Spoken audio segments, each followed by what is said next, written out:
Hey everyone, welcome back to EduCrush, where we crush the syllabus and ace exams smartly and creatively.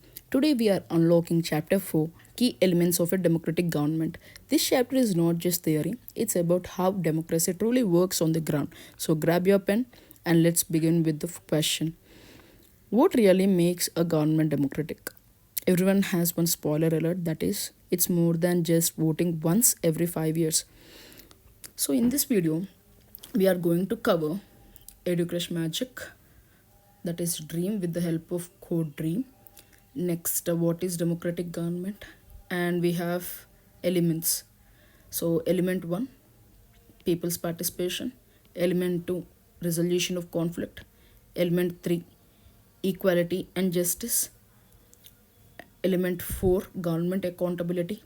Element 5, majority rule with minority rights. And we see one real life example, South Africa's struggle. Then we'll have recap with the story. Then final exam capsule. So let's begin with the EduCrush Magic.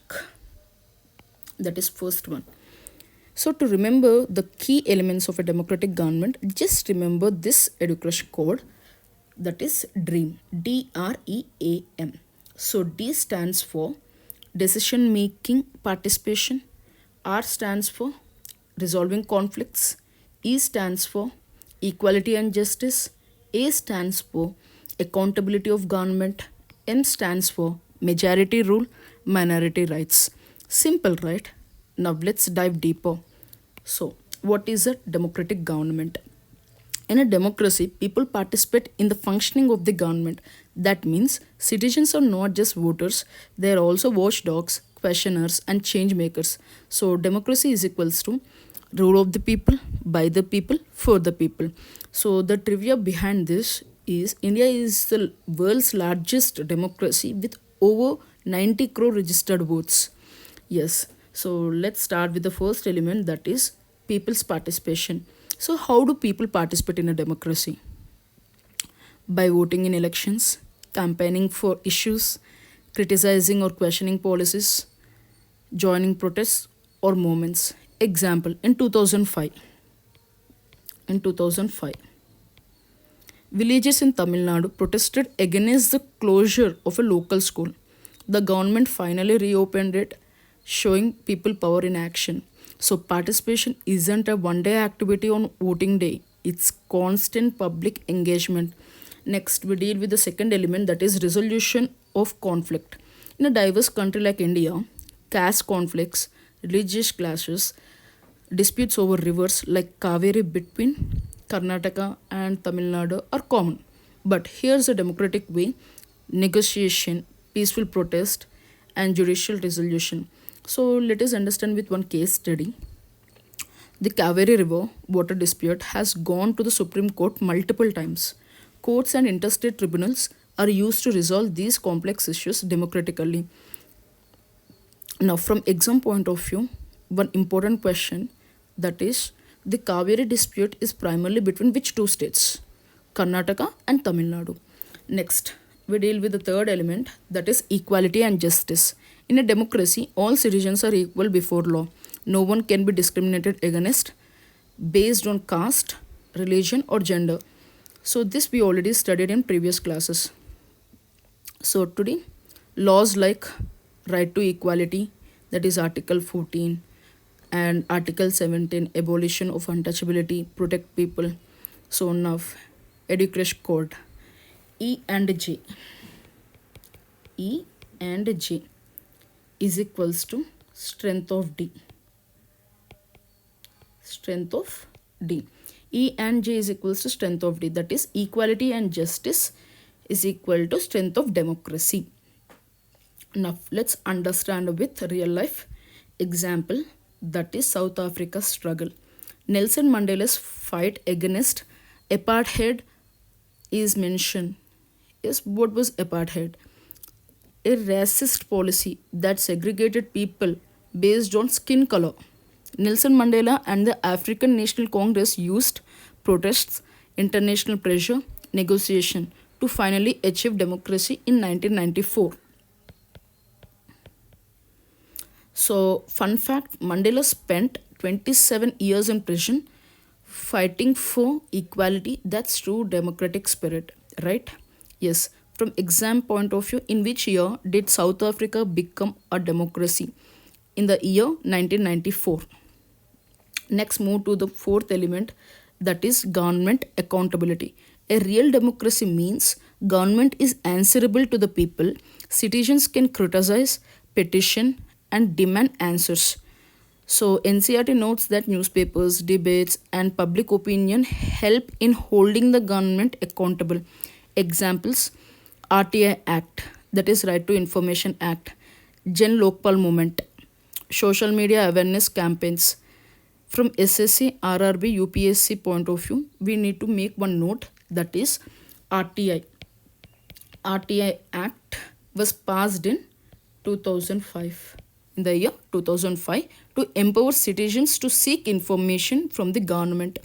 Next, move to the element 5, that is majority rule with minority rights. In India, majority does not mean suppression of minority. Minorities have rights and protection under the constitution. So democracy is not just about numbers, it's about respecting diversity and protecting the vulnerable.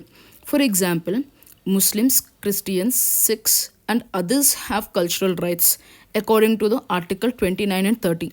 SC, ST, OBCs get reservations to ensure social justice. So how to remember with EduCrush code? So simply remember the word respect. Respect. RESPECT. Respect. So R stands for rights, E stands for equality, S stands for secularism, P stands for participation, E stands for empowerment, C stands for constitution, T stands for tolerance. So simple, right? So with the EduCrush code you can easily remember this. Now let's recap with the story. Meet Ravi, a 12-year-old boy from a small village. He's upset that their pond is polluted and his school has no teacher. He gathers friends, writes a letter to the collector, joins a local protest, and speaks up in the Gram Sabha. Within weeks, you imagine, within weeks, the school gets a teacher and a cleanliness drive is launched. That's democracy in action. Ravi didn't need to be a politician to make change happen. He just needed courage, voice, and action. Next, final exam capsule. Key elements of a democratic government, like people participation. Next, resolution of conflict, equality and justice, accountability. Next, respect for minority rights. Now, things to remember.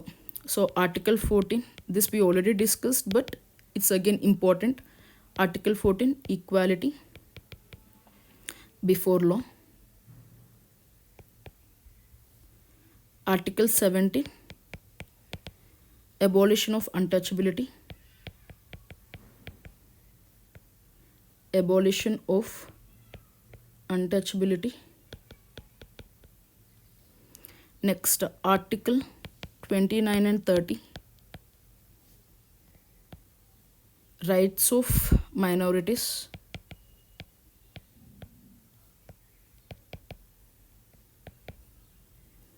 Rights of minorities, Article 29 and 30, and RTI Act 2005 to seek information, that is Right to Information Act. This is for to maintain transparency in governance. Transparency in governance. So what did we learn today?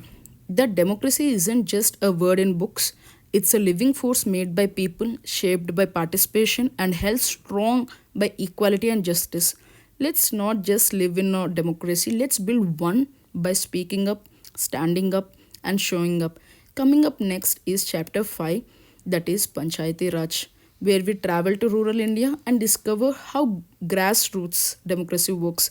Until then, like, share, subscribe, because this is EduCrush, where we cross the NCERTs and master the art of smart learning.